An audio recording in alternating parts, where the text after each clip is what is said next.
Shalom, Yasha. First and foremost, I'd like to give all glory, honor, and infinite praises to Yahweh, Bahashim, Yahweh Shai, Bahashim, Ruchach. Double honors to the beloved elders and the apostles at Great Millstone that taught me this truth. Peace and salutations to all you hopeful elect Akim out there laboring that are pushing this word in truth and in sincerity. This is your brother Amar from the GMS Boise, Idaho camp.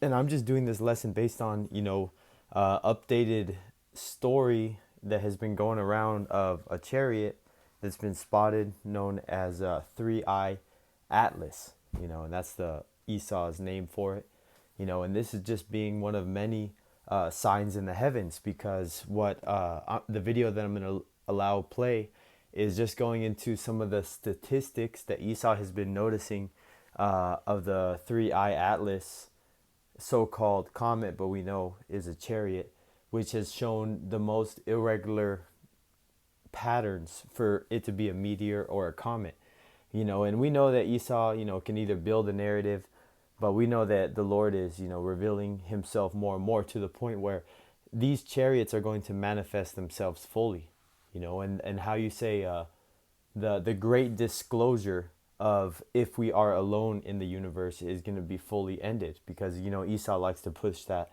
oh, we're just alone, we're just a speck in the cosmos or whatever, man. It's all bullshit, and the Lord is going to make sure that everyone knows the truth, and like scripture say, every knee bow. And I'm not saying that this is Yahweh's chariot or anything like that, but we know that we have angelic vehicles, that are in our atmosphere that Esau's not even picking up on any of his radars. He doesn't even know that they're there. They're a bloop, they're a little bleep on his screen, if anything, and that's just because the chariots are choosing to reveal themselves, not because they're getting caught.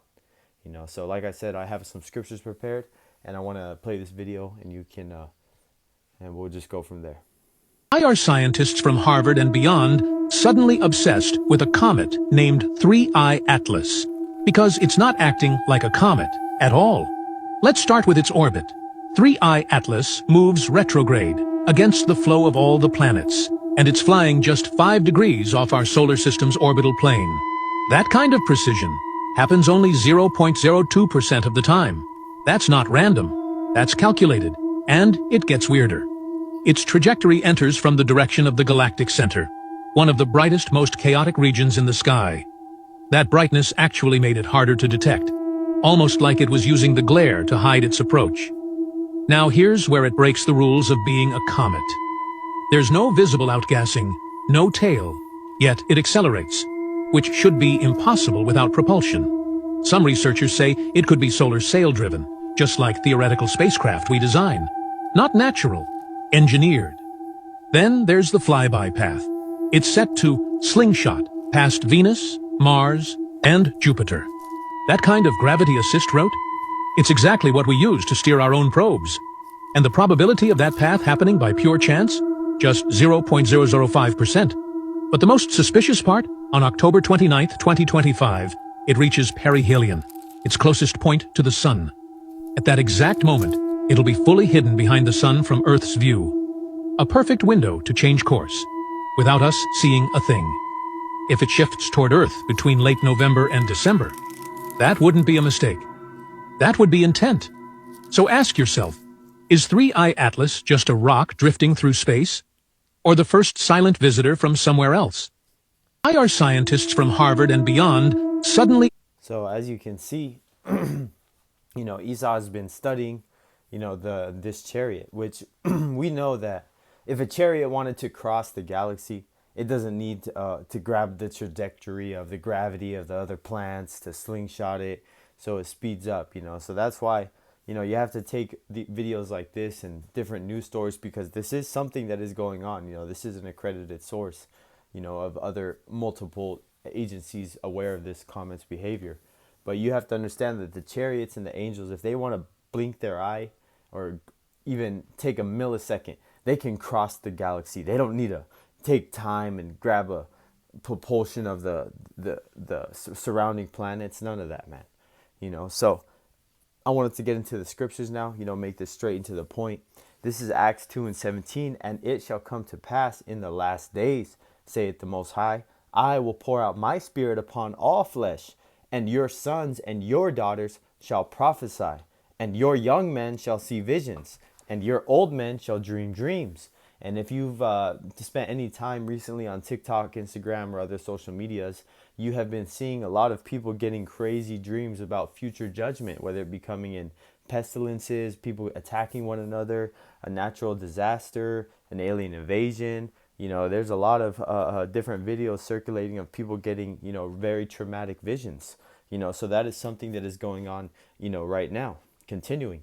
And on my servants and on my handmaidens, I will pour out in those days my spirit, and they shall prophesy. That just means, you know, speaking before, not like they're going to go out there and the handmaiden's going to be holding camp signs and out there prophesying. That's not what that means. They're going to receive visions and be able to, you know, tell a brother, go online, you know, and a brother's going to see that video and he's going to make something edifying, you know, about it to be able to, you know, interpret the message that the female is getting, you know, whether she's just telling you about, what do you say, how do you say it, it's just seeing a dream. Continuing. And I will show wonders in heaven above, you know, that's the point, and signs in the earth beneath. Whoo, have we not have been having earthquakes, volcanoes, you know, and they're saying that now that earthquake that happened over there in Russia is not fitting the characteristics of a natural earthquake. You know, they're saying that it's showing signs of something very artificial, which means Esau, like the brother's been saying, been fucking with his, you know, weather manipulation, natural disaster type machinery and technology that he has to manipulate the elements. Continuing, I'm going to start over. Acts 2:19, and I will show wonders in heaven above, like we're talking about in this video, and signs in the earth beneath, blood and fire and vapor of smoke. What's that vapor of smoke? Those volcanoes that are erupting, you know, around that ring of fire. So, hey, man, you know, things are heating up. This is Acts 2:20. The sun shall be turned into darkness and the moon into blood before the great and notable day of the Lord Yahweh Bashem Yahushai come.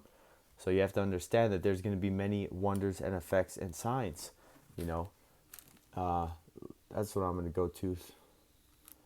Plain beginnings, effects, signs.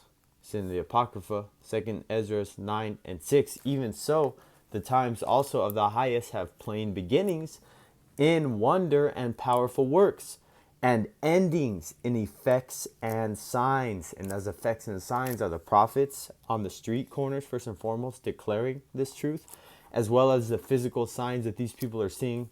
That, you know, we have the internet, the unicorn, and there's no denying that this world is going and seeing some crazy things as of recently, and it's only just begun. It's going to get so crazy in the time of Jacob's trouble, people aren't even going to believe it with their eyes, not even to mention the Leviathan coming out. So, hey, man, it's going to get crazy.